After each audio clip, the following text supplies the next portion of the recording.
Hello, everyone. It's Miss Holland, and it's my turn to read the next chapter in the Adventures of a South Pole Pig. I hope you're ready for chapter 16. Shanghaied, Sophie yelled. Kidnapped, stolen, forced to come aboard against my free will. Join the club. But Flora was so excited she couldn't keep her front feet still. Cats don't join. Sophia glanced over her shoulder. Never mind.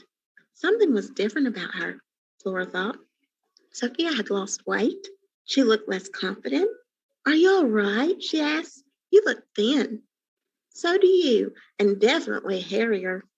Flora looked down. Her hair had always been softer than the other pig's hair on the farm, but now it was grown thicker, covering her body in a coat of white that could almost be called fur. Sophia picked up a paw and winced. There was a cut on it. The worst thing about being on this tub is they expect you to work for your supper. I was tucked into a nice warm corner in the kitchen until the cook saw something hiding in the rice bin he didn't like. Flora had a pretty good idea what it was. The cook was lucky to have Sophia. She'd keep his kitchen rat-free. The cat went on. Threw Sophia down here like a moldy, sea-soaked bag of corn. Said I had to make myself useful. Apparently, there's a rat problem on this ship that can only be solved by making a cat miserable. It's true. Flora peeked into a dark corner. This ship needs a rat hunter like you. A scrabble of claws came from the dark. Sophia crouched and stared in the direction of the sound. Well, she said, off Sophia goes, then to do her job. Wait, stay and talk for a little while first. Flora strained it against her chain. You wouldn't believe how lonely it's been. Not lonely enough for some of us, Sophia muttered. Gotta go.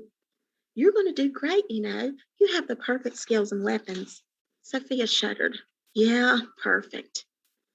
But I thought you said, I like mice, Sophia flinched and hissed as a rat popped into view for a moment. Mice practically roll over when you pounce on them. But you told me.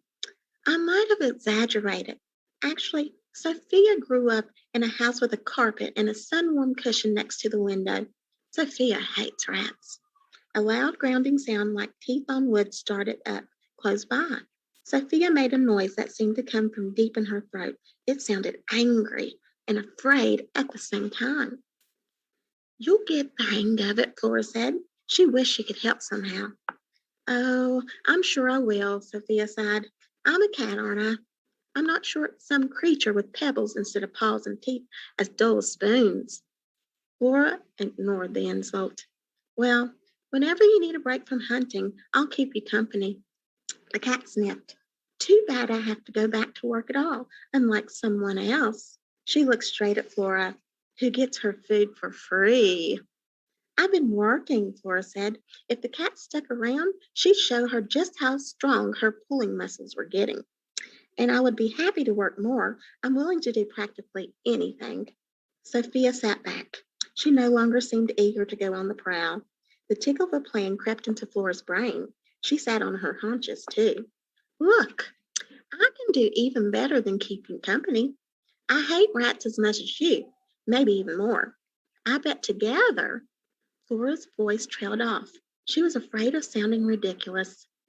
The cat's tail swished. What are you saying? Flora sat up tall.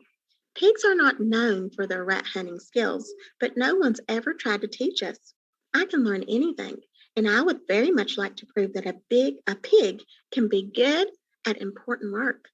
Sophia, since you are the rat hunting sheriff on this ship, I would be proud to be your deputy.